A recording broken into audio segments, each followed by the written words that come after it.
Hello guys, स्वागत है आप सबका। तो आज हम बात करेंगे अदानी टोटल गैस की। और यहाँ पर आप देख सकते हैं कल जो हमने बात की थी, जहाँ पर सपोर्ट की बात की थी, बिल्कुल आज वहीं पर सपोर्ट लिया 710 रुपये के आसपास, 712 रुपये। यहाँ पर आप इसका लो देख सकते हैं।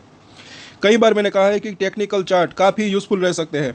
साथ साथ इसके बिजनेस की भी हम जो है चर्चा और करेंगे, डिटेल में चर्चा यहाँ पर इसकी हम करेंगे। CNG, PNG, EV charging station कितने बड़े हैं, इसके जो बायोमेट जो प्लांट है वो कैसा रहा है। पहले तो यहाँ पर ज़रा देखें इस ट्रेंड लाइन को कि यह ट्रेंड लाइन जो है यहाँ पर कल इसका ब्रेकआउट हुआ था, कहा था कि यहाँ पर ये सपोर्ट ले सकता है। अब ये जब तक इसके ऊपर है तब तक ऐसा लग रहा है कि वो स्ट्रेंथ बनी हुई है। बिल्कुल आज अगर आप देखें वहीं पर सपोर्ट लिया, और ये आज की जो गिरावट थी बाजार की गिरावट की वजह से ही यहाँ पर प्रियोरली यही चीज़ यहाँ पर दिख रही है।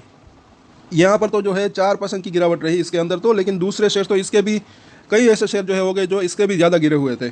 और पहले हम जो है अब इसके वो बात कर लेते हैं इसके बिजनेस प्रोफाइल की, बाद में जो है हम देखेंगे इसके चार्ट के ऊपर। तो ये इसका रिजल्ट जो कि जिनको कल नहीं पता उनको मैं बता दूँ कि यहाँ पर आप देख सकते हैं कि कल जो है रेवेन्यू के अंदर अच्छा खासा इजाफा, नेट प्रॉफिट जो है वो भी अच्छा खासा यहाँ पर उसके अंदर भी ग्रोथ देखने को मिली। 187 करोड़ का नेट प्रॉफिट रहा। ईपीएस सबसे पहले तो अगर देखें तो वो जो है 1 रुपये और 70 पैसे का रहा। पूरे साल की अगर बात करें तो 7 रुपये के आसपास का ईपीएस आ सकता है। और अगर ग्रोथ रही इस साल तो ठीक है 7 से लेकर 8 रुपये के आसपास का ईपीएस आ सकता है, लेकिन आने वाले साल के अंदर जो है 10 रुपये या फिर उससे ज़्यादा का भी ईपीएस आ सकता है।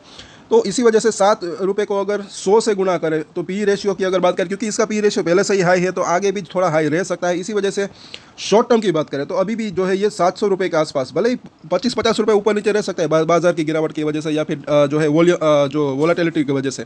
बाकी इस लेवल के आसपास अभी भी ऐसा लग रहा है कि अच्छा सपोर्ट मिल सकता है। अब यहाँ पर हम बात कर लेते हैं यहाँ पर इसके बिजनेस प्रोफाइल की पूरी अगर बात करें तो सबसे पहले हाफ ईयर की अगर बात करें 2025 और क्वार्टर टू रिजल्ट की, तो क्वार्टर टू रिजल्ट के अंदर अगर देखें तो वॉल्यूम के अंदर जो है 15% की बढ़त देखने को मिली, ये हमने कल देखा। अब यहाँ पर पहले तो देखें सीएनजी नेटवर्क वो कितना इंक्रीज हुआ, तो ये आप देख सकते हैं कि टोटल जो है 577 रहा, और ये जो है सबका सब इसके टोटल नंबर से। अब यहाँ पर नीचे हम देखते हैं कितनी बढ़ोतरी हुई इस क्वार्टर के अंदर। तो यहाँ पर आप देख सकते हैं कि सीएनजी स्टेशन की अगर बात करें तो टोटल तो 577 है, और उसके 18 जो है न्यू स्टेशन हुए। भले ही आज गिरावट रही, लेकिन ये ज़रा देखें कि इसका बिजनेस बड़ा है। ऐसे ही आगे चलकर मीडियम टू लॉन्ग टर्म कई लोग हमें पूछते हैं कि किसका मतलब क्या है, तो मुझे ऐसा लग रहा है कि 6 महीने से लेकर 2 साल की बात करें, 6 महीने से 24 महीने, तब जो है एक अच्छी तेज़ी की संभावना रह सकती है। लेकिन ये भी ना भूलें कि अगर बीच में कुछ पॉजिटिव सरप्राइज न्यूज़ आ जाती है तो एक जल्दी भी तेज़ी आने की संभावना रह सकती है मोमेंटम के चलते। अब यहाँ पर देखें तो सीएनजी स्टेशन कितने बड़े। अब पीएनजी होम कनेक्शन की अगर बात करें यहाँ पर तो वो भी जो है टोटल 8.93 लाख हुए, और नए जो है एडिशन इतने हुए 34,000 से भी ज़्यादा। तो ये चीज़ भी यहाँ पर अच्छी दिख रही है। साथ साथ increase in industrial and commercial connection, तो वो भी जो है टोटल इतने हुए, और नए 204 कनेक्शन जो है जुड़े। साथ साथ completed cumulative 12,516 inch K M of steel pipe network, तो ये भी यहाँ पर है। फिर है combined CNG and PNG volume, तो वो जो है उसके अंदर 15% का इजाफा हुआ। और साथ साथ यहाँ पर है enhance virtual network capacity to 3 operational units by adding 1 more LNG PNG unit in Lunawada Kheda, और this improve last mile connectivity for PNG consumer. साथ साथ और भी इसका जो है बिजनेस फैला हुआ है। ये जॉइंट वेंचर की यहाँ पर बात हो रही है, तो यहाँ पर भी सीएनजी स्टेशन जो है टोटल इतने हैं, और 31 नए जोड़े इन्होंने इस क्वार्टर के अंदर। साथ साथ इनकी भी यहाँ पर आप देख सकते हैं यहाँ पर, और ये पीएनजी होम कनेक्शन की अगर बात करें तो ये यहाँ पर है कि 1 मिलियन क्रॉस, और यहाँ पर है। और आगे अगर देखें तो grow industrial and commercial connection जो है वो 9,700 के आसपास, और जो है नए इतने जोड़े हैं। ये जॉइंट वेंचर की बात है। और आगे देखें तो कंप्लीट क्यूमुलेटिव, और ये जो है 22,608 इंच कीमी और of the steel pipe networks, तो ये इनके जॉइंट वेंचर का बिजनेस और ये इनका खुद का बिजनेस, तो ये सभी के अंदर जो है यहाँ पर ग्रोथ देखने को मिली है। अब आगे देखते हैं आगे, और तो इसका जो hydrogen blending and LTM business जो है उसकी अपडेट है, उसके लिए अंदर भी जो है यहाँ पर आप देख सकते हैं इसकी जो अपडेट है, इसको आप चाहे तो पढ़ सकते हैं। और आगे देखें की बिजनेस जो वो इन्होंने पैसा जुटाया है, यहाँ पर भी ये जो है 375 मिलियन डॉलर, तो ये भी जो है इसका इस्तेमाल आगे चलकर बिजनेस के अंदर कर सकते हैं। फिर प्रॉफिट और रेवेन्यू बढ़ने की संभावना रह सकती है। साथ साथ वो ईवी चार्जिंग स्टेशन वो जो है 1486 अब तक के हो चुके हैं, और वो भी 213 सिटीज़ के अंदर। इनकी संख्या भी जैसे जैसे बढ़ती है तब भी इसके प्रॉफिट और रेवेन्यू के अंदर एक अच्छी जो है बढ़त देखने को मिल सकती है। और यहाँ पर हम देखें आगे तो जो है इसके ये फाइनेंशियल है, ये हमने देखा स्टैंड लोन भी यहाँ पर बात हो रही है और कंसोलिडेशन की भी। तो ये सब की सब इसकी जो बिज़नेस प्रोफाइल मतलब कि इसके जो कितना ग्रोथ किया ये इसको आप देख सकते हैं। और एक चीज़ और है कि अभी इसका थोड़ा सा क्या है, इसके जो है कंपटीशन का भी सामना करना पड़ रहा है इसको, क्योंकि इसका जो बिज़नेस है सिटी गैस डिस्ट्रीब्यूशन, तो दूसरे कंपनी जो है वो भी बेचती है, तो वो थोड़ा सा एक कंपटीशन जो है वो इसका सामना करना पड़ रहा है। और ये ईवी चार्जिंग स्टेशन भी अगर देखें तो कई बार जो है वो भी कुछ और कंपनी जो होती है वो भी ईवी चार्जिंग स्टेशन जो है वो भी लगाती है, जैसे कि कई बार हमने खबरों में भी देखा है।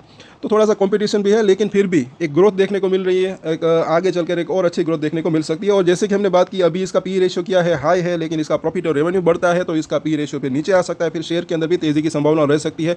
और ये हम बात कर रहे हैं फंडामेंटल की।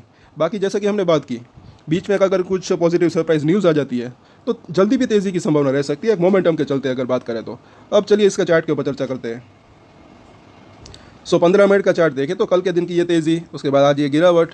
कल वॉल्यूम अच्छा था, आज थोड़ा सा वॉल्यूम कम रहा। और कल ही हमने देखा था, कल क्या था, वॉल्यूम तो अच्छा था लेकिन डिलीवरी वॉल्यूम क्या था, कम था। तो कल भी लग रहा था कि थोड़ा सा तेज़ी आने के बाद अगर कल के हाई को मैंने बोला था कि ये ब्रीच नहीं करता ऊपर की तरफ, तो वापस से थोड़ी सी गिरावट आ सकती है। और 735 पहला सपोर्ट हो सकता है, उसके बाद 710 का सपोर्ट, जो कि वो एक ट्रेंड लाइन की बात करें सपोर्ट की, आज वहाँ पर सपोर्ट लिया। लेकिन आज तो हेवीली बाजार भी गिरा हुआ था। आज अगर देखें वीकली चार्ट के ऊपर हफ्ता पूरा हुआ है, फिर से डोजी कैंडल बनी है।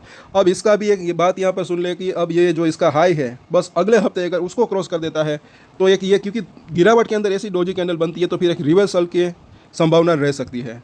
यहाँ पर भी डोजी कैंडल बनी थी, वहाँ पर भी उस हाई को क्रॉस नहीं कर पाया था। तो अब बस इस हाई को क्रॉस कर दे, पिछले जो कि अभी 773 के आसपास है, बस उस हाई को क्रॉस कर दे तो अच्छा रह सकता है। ये लेवल वैसे ज़्यादा दूर है भी नहीं, 724 के ऊपर तो इसने क्लोजिंग दी है। आगे देखें यहाँ पर वीकली चार्ट के ऊपर सपोर्ट की बात करें तो उसके नज़दीक दिख रहा है, 712 के आसपास निचली लाइन है, लेकिन आगे चलकर अगले हफ्ते ये 700 के आसपास रह सकती है। और मेजर एक रजिस्टर की बात करें, पहले तो वो 750 से ये इसका जो हाई है वो रजिस्टर हो सकता है, उसके बाद का रजिस्टर ये 850 और 950 रुपये के आसपास हो रह सकता है। इसकी ऊपरी लाइन और मिडिल लाइन वहाँ पर है। डेली चार्ट के ऊपर जब हम इसको देखते हैं तो 700 के आसपास इसकी निचली लाइन है, थोड़ा सा स्टेबल होता हुआ दिख रहा है। सपोर्ट जो है अब सपोर्ट 700 के आसपास का अभी दिख रहा है शॉर्ट टर्म की बात करें तो, क्योंकि ये इसकी जो लगातार निचली लाइन नीचे जा रही थी, अभी यहाँ पर ये थोड़ा सा कर्व लिया है फ्लैट। और यहाँ पर इसके जो मिडिल लाइन है, कल भी हमने बात की थी कि वहाँ पर इसका रजिस्टेंस फेस कर सकता है, कल भी वहाँ पर रजिस्टेंस फेस किया, आज भी इसके ऊपर तो नहीं जा पाया, जैसे कि पूरे बाजार के अंदर गिरावट थी। तो पहला इसका रजिस्टेंस ये 750 हो सकता है, बस ये लेवल पार हो जाए उसके बाद ये 800 तक जा सकता है, जो कि इसकी ऊपरी लाइन है। यहाँ पर अगर देखें MACD के अंदर 4% की आज गिरावट, फिर भी यहाँ पर हल्का सा बुलिश क्रॉसओवर हुआ, तो वो स्ट्रेंथ दिखाने की कोशिश तो हो रही है, यहाँ पर ये चीज़ दिख रही है। सोमवार को मुझे ऐसा लग रहा है कि बाजार भी थोड़ा सा संभल सकता है, तो इसके अंदर भी वापस से बाउंस बैक आने की संभावना रह सकती है। लेकिन अगर RSI को देखें तो 40 के आसपास आ चुका है, पहले ये 30 के आसपास था। अब यहाँ पर अगर गिरावट आती है तो नीचे जाने की जगह थोड़ी सी बन गई है, ऐसा लग रहा है यहाँ पर। ये भी ना भूलें, क्योंकि अब की बार अगर RSI 30 के आसपास आता है तो ये जो इसने लो बनाया था 30 के नीचे अगर जाता है RSI, तो इसके भी नीचे का लो बन सकता है। लेकिन फिलहाल सोमवार की अगर बात करें तो मुझे ऐसा लग रहा है कि बाउंस बैक की संभावना रह सकती है, क्योंकि बाजार के अंदर बाउंस बैक आ सकता है, ऐसा लग रहा है यहाँ पर कहीं ना कहीं। हाँ, अगर वो कुछ इस वीकेंड को जो वॉर की सिचुएशन ना बने तो अच्छा रह सकता है, ये भी ना भूलें। सो ओवरऑल अगर देखें इसके सपोर्ट और रजिस्टेंस देख लेते हैं तो 710 से लेकर 700 रुपये का पहला इसका जो सपोर्ट एरिया दिख रहा है, उसके नीचे जो है 680 और उसके नीचे 650 का जोन। रजिस्टेंस की बात करें तो पहला रजिस्टेंस डेफिनेटली 750, उसके बाद जो है तकरीबन 750 नहीं बल्कि 740 से लेकर 750 का जोन, उसके बाद जो है 780 का जोन, और उसके ऊपर जो है 800 से लेकर 820 का जोन। तो ये अभी इसके शॉर्ट टर्म के नज़दीकी रजिस्टेंस दिख रहे हैं।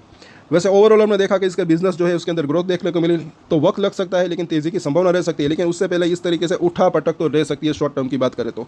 और इसके ऊपर तो हम डेली टेक्निकल चार्ट के ऊपर चर्चा करते हैं। तो अगर आपकी इसके अंदर होल्डिंग है तो सब्सक्राइब जरूर करें हमारे चैनल को, और अगर आपको कुछ ऑनलाइन बाइंग करनी है तो नीचे जो प्रोडक्ट रखे हैं उसको आप चेक कर सकते हैं क्लिक करके।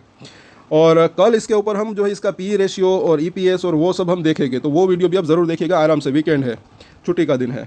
सो कल वापस से चर्चा करेंगे, तब तक के लिए अगर आपको ये वीडियो अच्छा लगा तो लाइक शेयर एंड सब्सक्राइब जरूर करें हमारे चैनल को। और एक स्टैंडर्ड डिस्क्लेमर जो कि मैं हमेशा देता हूँ, आप कोई भी ट्रेड ले उससे पहले अपनी रिसर्च करें, अपने फाइनेंशियल एडवाइजर की सलाह ले, उसके बाद ही कोई डिसीजन ले, और डिसीजन ले तो उसकी जिम्मेदारी मेच्योरिटी के साथ खुद ही ले। ये वीडियो मैंने एजुकेशन पर्पस के लिए बनाई, मेरी तरफ से कोई भी बाय या सेल की रिकमेंडेशन नहीं है। Thank you.